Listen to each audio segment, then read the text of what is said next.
जय हिंद। देखिए, भारत सरकार की जो पीएलआई स्कीम था वो किस तरह चीनी जो स्मार्टफोन कंपनियां हैं या फिर जो इलेक्ट्रॉनिक कंपनियां उसकी कमर तोड़ दी, इसको समझिए ध्यान से। सरकार ने कुछ दिन पहले अपनी एक स्कीम लाई थी जिसका नाम था पीएलआई स्कीम। इसका फुल फॉर्म होता है production link incentive scheme. Production link incentive का मतलब होता है इन्होंने इस कंपनियों को लाया था, किस सेक्टर में इन्होंने मेनली इस कंपनियों को लाया था, तो वो इलेक्ट्रॉनिक सेक्टर में लेके आए थे। ये मेनली इलेक्ट्रॉनिक सेक्टर में लाने वाली कंपनियों के लिए लाया गया था और कहा गया था कि अगर कोई भी इलेक्ट्रॉनिक कंपनी भारत में आती है और वो प्रोडक्शन करती है तो जितना ज़्यादा उसको प्रोडक्शन दिया जाएगा, सरकार उसको बगल से कुछ पैसे यानी इंसेंटिव्स देगी। अब आप कहेंगे कि सर ये तो सरकार की बेवकूफ़ी है, क्योंकि अगर कंपनियां आ जाती हैं और वो प्रोडक्शन करती हैं तो जितना ज़्यादा प्रोडक्शन करेगी सरकार उतना ज़्यादा देगी यहाँ पे, तो फिर सरकार को फ़ायदा क्यों हुआ? भैया फ़ायदा होता है, सरकार बेवकूफ़ नहीं बैठती है, उसके पास एक से एक आईएएस अधिकारी दिमाग देने वाले बैठे हैं सब। आप देखिए, अगर कंपनी आती है तो कई तरह के टैक्स देंगे, वो पहले जीएसटी देंगे, बाद में इनकम टैक्स दे देंगे, ज़्यादा कमाएंगे तो सेस दे देंगे, वहाँ पे बहुत सारी चीज़ें लगेंगी। उसके अलावे वो कितना रोजगार देंगे, हमसे बिजली को खरीदेंगे, हर चीज़ करेंगे ना, तो बहुत ज़्यादा फायदा। एक तरह से अगर देखिएगा तो 100% उनसे अगर लिया जाएगा तो उसका 20 से 25% ही इंसेंटिव में जाएगा उनको, तो बहुत अच्छा स्कीम है। तो शुरुआत में जब ये गवर्नमेंट की थी तो बहुत ज़्यादा इसका रिजल्ट देखने को नहीं मिला था, लेकिन आज 2 से ढाई महीने बाद इसके बहुत अच्छे रिजल्ट देखने को मिल रहे हैं। आप अगर देखेंगे तो इस सेक्टर में जो अगर खास करके 5G सेक्टर में, तो 5G सेक्टर जो होता है वो काफ़ी कॉम्प्लिकेटेड हो जाए। 3G और 4G की तरह उसके कन्वेंशन टावर नहीं होते हैं सब, वो एकदम नई टेक्नोलॉजी पे आती है 5G टेक्नोलॉजी। और 5G के इंस्ट्रूमेंट्स इतने महंगे होते हैं और वो टेक्नोलॉजी भारत में थी नहीं। याद कीजिए, हम जून के महीने में भी बताए थे कि भारत सरकार को जियो को आगे करना चाहिए। हालांकि सरकार ने कुछ 2 कदम आगे ही बढ़ के पीएलआई स्कीम के तहत और भी कंपनियों को इसमें आगे लेके चले आए लोग। अब इससे सबसे बड़ा फायदा क्या हुआ? 5G कंपनी में जो टैकून मानी जाती थी वो हुआवे कंपनी और जेटी कंपनी। हुआवे और जेटी कंपनी से पूरी दुनिया परेशान थी और इनके प्रोडक्ट इतने सस्ते और इतने एडवांस होते थे कि लोग आराम से इन्हें ले लेते थे सर, इनके आगे कोई कंपटीशन ही नहीं था। लेकिन जब से कोरोना आउटब्रेक हुआ उसके बाद चीनियों के प्रति लोगों का एक तो जो फेथ था वो कम हो गया और हुआवी कंपनी पे अमेरिका ने तो पूरी तरह बैन लगा दिया कि ये स्पाइंग कर रहे हैं, डाटा चुरा रहे हैं। और भारत ने जिस तरह से धड़ाधड़ ऐप्स को बंद कर रहा है, चीनी कंपनियों के माथे एकदम ठनक गया वहां पर। देखिए, भारत तो चाहता था कि वो हुआवे और जेटी कंपनी को टक्कर दे, लेकिन भारत के सामने कोई ऑप्शन ही नहीं था। हाँ, नोकिया और इरेक्सन जैसी कंपनियां थी जो यूरोपीय कंपनी थी, वो लोग के भी प्रोडक्शन थे 5G के मामले में, लेकिन वो काफी कॉस्टली थे। लेकिन भारत सरकार के जो पीएलआई स्कीम है इसने बहुत ज्यादा असर दिखाया और भारत की पहली ऐसी कंपनी नोकिया हो जाएगी। देखिए, नोकिया भारत की कंपनी नहीं है, लेकिन नोकिया ने भारत में 5G जो भी इंस्ट्रूमेंट है उसका प्रोडक्शन चालू कर दिया नोकिया की कंपनी ने, और भारत से पहली बार में इसका निर्यात भी होने लगा यहाँ पर इस कंपनी ने। तो ये बहुत बेहतरीन काम किया भारत का ये पीएलआई स्कीम। यहाँ पर नोकिया की जो भी प्रोडक्शन लाइन है वो तेज कर दी गई है। इसके अलावा अगर आप देखेंगे तो इस पीएलआई स्कीम का फायदा उठाने के लिए सबसे आगे अगर निकल रहे हैं तो जियो कंपनी, और इसमें कोई दो राय नहीं है कि जियो कंपनी बहुत ही तेजी से इसमें इन्वेस्ट करने जा रही है। क्योंकि कोई भी चीज में ना सबसे जरूरी क्या होता है, पैसा कितना आप इन्वेस्ट करते हैं। जियो के पास, रिलायंस के पास पैसे की कमी नहीं है, और दुनिया में साइंटिस्ट इंजीनियर ये लोग तो क्या है भैया, पैसे पे मिलते हैं लोग। भैया आप पैसा दीजिए कोई भी आ जाएगा यहाँ पे, तो ये चाइनीज से इंजीनियर खरीद के लेके आओ और ये ह्यूज मात्रा में इन्वेस्ट कर देंगे। क्यों? क्योंकि भैया जियो का एक सिद्धांत है, लास्ट आया लेकिन इतना फास्ट आता है जिसका कोई हद नहीं। 4G टेक्नोलॉजी में सबसे लास्ट में जियो आया था लेकिन सबसे फास्ट आया था, उसी तरह ये 5G में भी आने वाले हैं, लास्ट में आएंगे लेकिन इतना फास्ट आएगा कि धूम मचा के रख देगा। और इसकी टेक्नोलॉजी बहुत ही बेहतरीन होगी और बहुत ही सस्ती भी इसकी टेक्नोलॉजी रहेगी। जियो के अलावे टाटा भी इसमें एंट्री मारने जा रहा है, क्योंकि पीएलआई स्कीम के तरह टाटा को इसमें कुछ खास फायदा नहीं हुआ था, और टाटा टेलीकॉम इंडस्ट्री में एक बार घुसा भी है, उसको कुछ खास उसमें फायदा नहीं हुआ। याद कीजिए, टाटा डोकोमो जो सक्सेस नहीं हुआ था, जो अपने 2G और 3G के मॉडल में सक्सेस नहीं हो पाया था, वो डोकोमो के साथ जो ज्वाइंट वेंचर बनाया था। तो अब टाटा इसमें पूरी तरह से कूदने जा रहा है। अब रिलायंस की जो जियो है, टाटा और ये इरिक्सन, ये 3 कंपनियां अभी और रेस में है। तो आप अगर ओवरऑल में अगर देखेंगे तो भारत में तो नोकिया ने अपना चालू कर ही दिया है, तो भारत से अब 4 कंपनियां क्या करने जा रही हैं भैया, 5G का प्रोडक्शन करने जा रही हैं। तो एक स्कीम, पीएलआई स्कीम ने चाइना के लिए होश उड़ा दिया है। एक और पूरी दुनिया जो है वो चाइनीज सामानों को इसलिए लेती है कि सस्ती है। अब भैया जियो से भी सस्ता क्या, पूरी दुनिया में सबसे सस्ता डाटा जियो ने ही दिया था।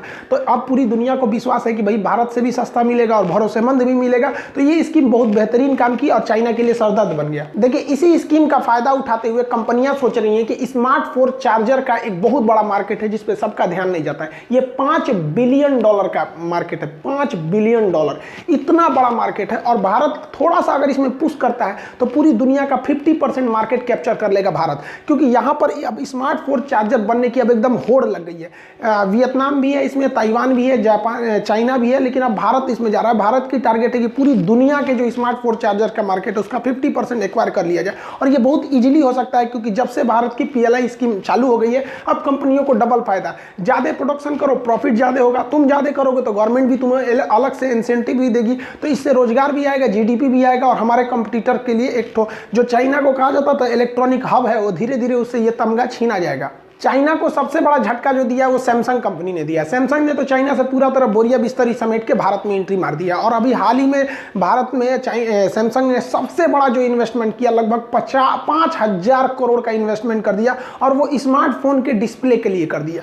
लेकिन आप जान के तजुब करिएगा, ये डिस्प्ले केवल सैमसंग के लिए नहीं बनेंगे, इसी डिस्प्ले को आईफोन को भी बेचा जाएगा, इसको ही अन्य कंपनियां भी बेची जाएंगी, सब उनको भी। तो अब आप ये कह सकते हैं कि आने वाले 2 से 3 साल में जैसे ये सैमसंग का ये जो 5,000 करोड़ का डिस्प्ले मैन्युफैक्चरिंग प्लांट है ये यूपी के नोएडा में और जैसे सेटअप हो जाएगा, तो आप जितने भी स्मार्टफोन देखेंगे उसके जितने पार्ट्स होंगे और डिस्प्ले होंगे वो ज़्यादातर पार्ट्स अब कहाँ मिलने लगेंगे, अब इंडिया के ही बनेंगे। रीजन समझिए, टाटा ने अपना लिथियम आयन बैटरी का कारखाना डाल दिया। अब किसी भी मोबाइल में अगर आप कोई भी मोबाइल देखते हैं तो कोई भी अगर मोबाइल है तो इसका जो डिस्प्ले वाला एरिया है तो डिस्प्ले सैमसंग का हो जाएगा, मोबाइल वाला जो पार्ट्स वगैरह हो जाएंगे, जो उसके बैटरी वो टाटा की लिथियम आयन की बैटरी होगी, चार्जर भी इसी का होगा। यानी अब आने वाले 2 से 3 साल में आपका जो स्मार्टफोन रहेगा वो 60 से 70% मेड इन इंडिया हो जाएगा।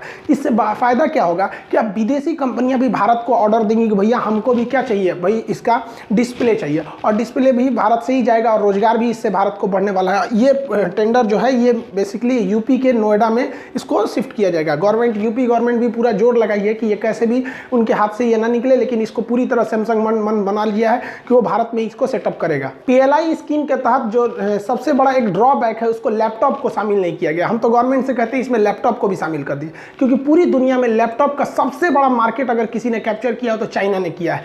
जिस तरह से PLI स्कीम ने चाइना के मोबाइल हब को छीन लिया उससे और धीरे धीरे भारत की ओर शिफ्ट कर रहा है, लैपटॉप में भी बहुत जरूरी है करने के लिए, क्योंकि जितने भी लैपटॉप कंपनियां आप देखें वो मेड इन चाइना ही लिख देते हैं, या PRC people Republic of China वो कर देते हैं विरोध की वजह से। तो ये भारत को इस पर करना चाहिए। हालांकि भारत इसमें बहुत धीरे से कदम बढ़ा दिया है और वो PCB के थ्रू बनाया। किसी भी इलेक्ट्रॉनिक पार्ट पुर्जा में आपको मॉडर्न फिजिक्स में भी पढ़ाएंगे, जब हम आपको पढ़ाएंगे सॉलिड स्टेट। सॉलिड स्टेट उसे कहते हैं जिसमें हम लोग किसका सेमीकंडक्टर का यूज करते हैं। ये पिछली बार रेलवे में भी क्वेश्चन पूछा था, इनमें से कौन सा सॉलिड स्टेट नहीं है। तो दुनिया के कोई भी इंस्ट्रूमेंटल डिवाइस जिसमें हम लोग किसका प्रयोग करते हैं, सेमीकंडक्टर यानी सिलिकॉन का यूज करते हैं, उसे सॉलिड स्टेट कहते हैं। तो सिलिकॉन के यूज में आपका प्रिंटेड सर्किट बोर्ड आज हर जगह फेमस हो गया, हर चीज में ये PCB का यूज हो रहा है। ये PCB ज्यादातर ताइवान, कोरिया, जापान या चाइना में बनाए जाते थे। अब इसका बहुत बड़ा प्लांट इंडिया में लगाया जा रहा है। जब ये लग जाएगा तो हम लोग ऑटोमेटिकली क्या हो जाएगा कि भाई यहाँ जैसे PCB लगेंगे तो इलेक्ट्रॉनिक पार्ट पुर्जा यहीं बनने लगेंगे, क्योंकि यही ब्रेन बोला जाता है। किसी भी इलेक्ट्रॉनिक डिवाइस का ब्रेन कहा जाता है, दिमाग कहा जाता है इस PCB को। जब यहीं बन जाएगा तो फिर टेंशन खत्म हो जाएगा। अब अगर ये PCB मार्केटिंग बहुत आगे चला गया तो भारत बहुत ही जल्दी जो इसके हार्ड ड्राइव हो सकते हैं, हार्ड डिस्क वाले चीजें हो सकते हैं, इसमें भारत बहुत आगे नहीं है। इसमें भी भारत धीरे धीरे आत्मनिर्भर हो जाएगा। सैटेलाइट कम्युनिकेशन या टेलीकम्युनिकेशन में जो डिश टीवी होता है तो वो तो आपको पता ही है कि टाटा ने और भारत की डिश टीवी ने कह दिया था कि भैया हम खुद से ही प्रोडक्शन करेंगे। वो हम पहले की वीडियो में बता ही दिए थे। अभी क्या है, डीलिंक कंपनी जो राउटर्स बनाती है, ये राउटर वाईफाई को चलाने के लिए जरूरी है, यहीं से वाईफाई का कनेक्शन आता है, इसी राउटर में लगाया जाता है। अब डीलिंक कंपनी भारत में शिफ्ट होने जा रही है। इससे क्या होगा, राउटर बढ़ेंगे और भारत में करोड़ों का जो राउटर्स का मार्केट है वो चाइना से आराम से छीन लिया जाएगा। अब डीलिंक कंपनी वो यूरोप में, अमेरिका में, यहाँ तो ऑलरेडी शिफ्ट है, वो भारत में भी अब इसे शिफ्ट करते जाएगी। अब इस कंपनी में बहुत बड़ा फायदा होगा। तो इसमें भारत की टेलीकॉम कम्युनिकेशन और इलेक्ट्रॉनिक बहुत अच्छे से काम कर रही है। अब इसमें BSNL है। भाई साहब BSNL को हम क्या बोले यार, मतलब फर्स्ट टाइम हमको एक BSNL के प्रति निगेटिव वीडियो। सितंबर में हमको अपने एप्लीकेशन पे क्लास स्टार्ट करने थे, तो हमने BSNL का कनेक्शन लिया था। यार इस सब ने इतना टॉर्चर किया सब जिसका कोई हद नहीं। 29,000 रुपया लिया था कनेक्शन के लिए। वायर हम ही खींचे, 1 किलोमीटर लंबा वायर हमको खींच के लाना पड़ा। हम कहे चलो भैया हमको अपने स्टूडेंट्स का क्लास लेना रहना है, एप्लीकेशन पे 5 घंटा 6 घंटा रेगुलर लाइव क्लास रहना है, विदाउट ये वाईफाई के नहीं हो सकता है। ले लिए। हर हफ्ते इनका कुछ ना कुछ बिगड़ा रहता है, हर हफ्ते।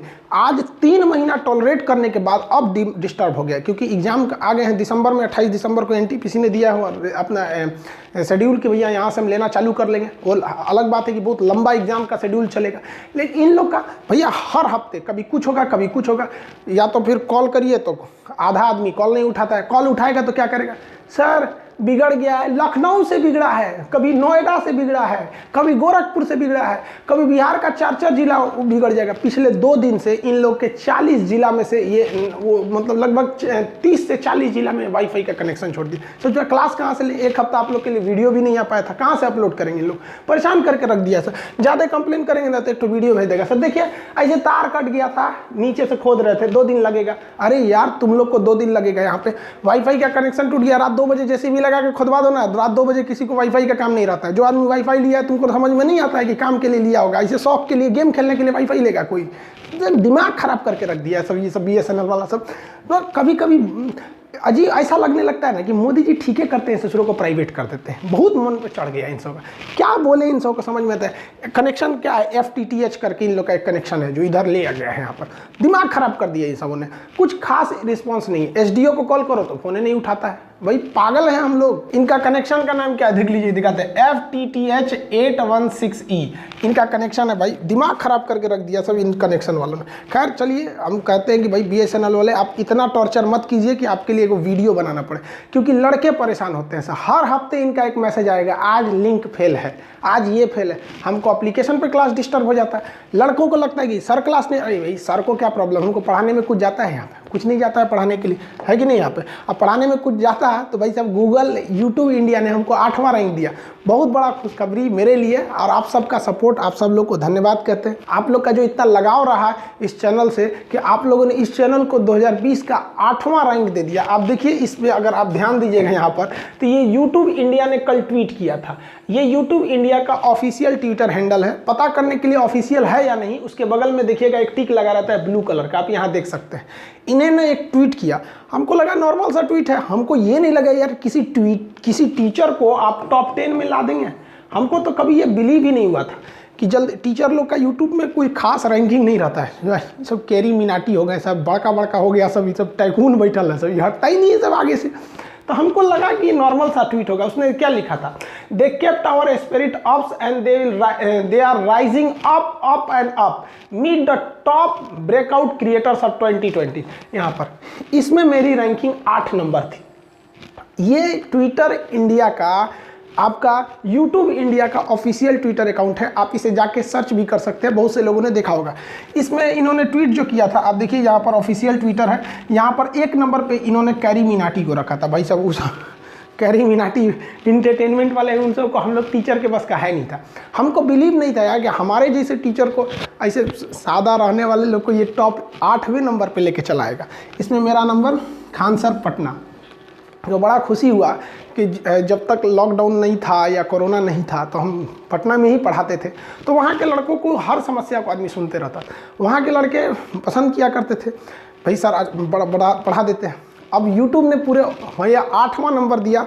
हम तो इसमें YouTube को भी धन्यवाद देते हैं, लेकिन सबसे बड़ा इसके लिए आप लोग हैं, इसके बहुत बहुत आप लोग का धन्यवाद करते हैं। भाई हाथ जोड़ के आप सब लोग का धन्यवाद फिर से कहते हैं कि भाई आप लोग के सपोर्ट के बिना किसी टीचर को 8वें नंबर पे लाना इम्पॉसिबल था। आज तक टीचर लोग को टॉप 10 में एंट्री जल्दी इधर एंट्री कहाँ मिल पाता है। बड़का देखते हैं, कैरी मिनाटी है एक तो कौन सा।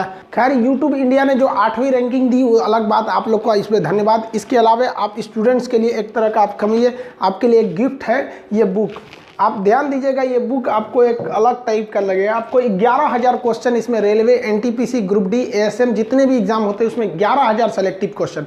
हालांकि मेरे पास टोटल 17,000 क्वेश्चन थे, लेकिन इसमें तक लगभग 5,000 ऐसे क्वेश्चन थे, 5 से 6,000 क्वेश्चन जो रिपीटेड थे और जो करंट अफेयर थे। अब आप बताइए 1995 का करंट अफेयर इस बुक में देंगे तो आपके लिए काम के नहीं थे, तो इसमें से करंट अफेयर को छांट दिए, जो रिपीटेड क्वेश्चन थे उसको छांट दिए, एकदम फ्रेश क्वेश्चन 11,000 क्वेश्चन बच गए इसमें। तो इसमें इसमें 11,000 क्वेश्चन डाल दिए हैं, 40 प्रैक्टिस सेट डाल दिए हैं इसमें आपको, तो प्रीवियस क्वेश्चन भी है और प्रैक्टिस सेट भी है। और सबसे बड़ा चीज़ क्या है जिससे हमको चाइना के पेपर मिल वालों से झगड़ा हुआ था, मेरी जो फर्स्ट बुक आई थी न्यूमेरिकल फिजिक्स की, वो पहले चाइना के पेपर वालों से थे, उनसे हमारा टसल हो गया था, झगड़ा हो गया था। वहाँ पे जसोला है दिल्ली में, वहीं पे ऑफिस में बैठ के तू में हो गया था। वो कह दिया था खान सर आपको चैलेंज करते हैं कि आप बिना चाइनीज़ कागज़ के सस्ती किताब ला ही नहीं सकते।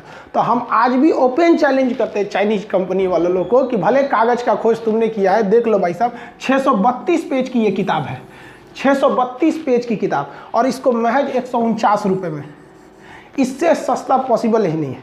149 रुपये इसकी कॉस्टिंग, 632 पेज की किताब यार, फोटोकॉपी करा के, मतलब हमको जब प्रिंटिंग प्रेस में किताब कितनी मुश्किल से छपती है, आप देखे होंगे कि कितना उसमें टाइम लगता है किताब को छापने में, कई मशीनें आती हैं उसको छापने के लिए।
टाइटल क्या है?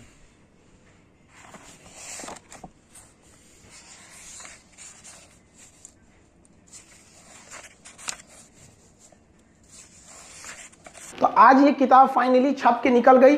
मध्य प्रदेश, गुजरात, राजस्थान, बिहार, झारखंड, बंगाल और यूपी, हरियाणा, इतने राज्यों के लिए आज ही रात में इसकी लॉट निकल चुकी है। आप लोग का ये भैया ये कॉस्टिंग है, यहाँ पर आप लोग 149 रुपये दे दीजिएगा तो कोई दिक्कत नहीं है। अगर आप बढ़ा कर 149 में अगर 1 रुपया बढ़ा देते हैं, यानी अगर 150 रुपया कर देते हैं, तो भैया हमको भी 1 रुपया मिल जाएगा। लेकिन ये हम आपके ऊपर छोड़ देते हैं, क्योंकि हम YouTube पर आए या फिर पढ़ाने के लिए आए, तो कभी ये मेरा उद्देश्य ही नहीं रहा कि हम कभी भी पैसे कमाएं। मेरा यही उद्देश्य रहा कि भारत ने जो अपना पुराना गौरव खो दिया है, हमें विश्व गुरु कहा जाता था, हम शिक्षा को फिर से आगे ले सकें। शायद हमारा ये योगदान भारत के लिए अच्छा होगा, क्योंकि ये भी एक तरह का हमारे लिए भी बहुत खुशी की बात है कि जो भारत शिक्षा के लिए जाना जाता था, आज उस शिक्षक को 8वां रैंकिंग मिला ऑल ओवर इंडिया में। और भारत, चाइना की कंपनी जिसने चैलेंज किया था कि पूरी दुनिया में जाना जाता है सस्ते चीज़ों के लिए, आज उसको टक्कर दे दी है। भाई साहब एक 632 पेज की किताब 149 रुपये में, इतने मिनिमम प्राइस में पॉसिबल ही नहीं है। आपकी इच्छा, आप दीजिए या नहीं दीजिए अलग बात है। हाँ, इससे लेकिन अगर आपका गांव दूर एरिया में है, तो आपके गांव का दुकानदार आपके ज़िला में आएगा, किताब को खरीद के ले जाएगा, तो वो इस पैसे में ट्रांसपोर्टेशन का कॉस्ट जोड़ेगा। लेकिन अगर आप बड़े शहर में, जैसे लखनऊ है, दिल्ली है, पटना है, बनारस, इलाहाबाद, मध्य प्रदेश, ये सब जौनपुर हो गए या जयपुर हो गए, यहाँ सब में लीजिएगा तो आपको 149 में ही पड़ जाएगा। आगे का प्राइस जो है वो आपका ट्रांसपोर्टेशन कॉस्ट आएगा इसमें। तो इस बार जितने रेलवे वाले एग्जाम वाले हैं विद्यार्थी लोग, आप इसको लेंगे। रामबाण है, आप सोने से पहले जब बेड पे जाइएगा तो 11 बजे के बाद आप इस किताब को लेकर चलना है। आपको करना क्या है, डेली इसमें जितने प्रीवियस क्वेश्चन है उसको बनाते रहेंगे। आप बिलीव नहीं करिएगा, आप केवल प्रीवियस क्वेश्चन बना जाइए ना, आप नहीं पढ़े हैं कोई मैटर नहीं करता है। आप अगर केवल प्रीवियस क्वेश्चन बना जाते हैं 11,000 क्वेश्चन, तो आप कट ऑफ तक पहुंच जाएंगे।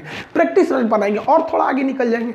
तो देखिए, ये आप स्मार्ट वर्क करते रहिए, समझ में आ गया। जब तक नींद नहीं आती है तब तक ये करिए। अब वैसे भी अब नींद नहीं आती है आप लोग को, तो हम तो अब क्लास लेने जाएंगे। आज रात में फिर 12 बजे, आज रात को 12 से 2 बजे लाइव क्लास चलेगा, केमिस्ट्री का बैच चलेंगे आज रात 12 बजे से।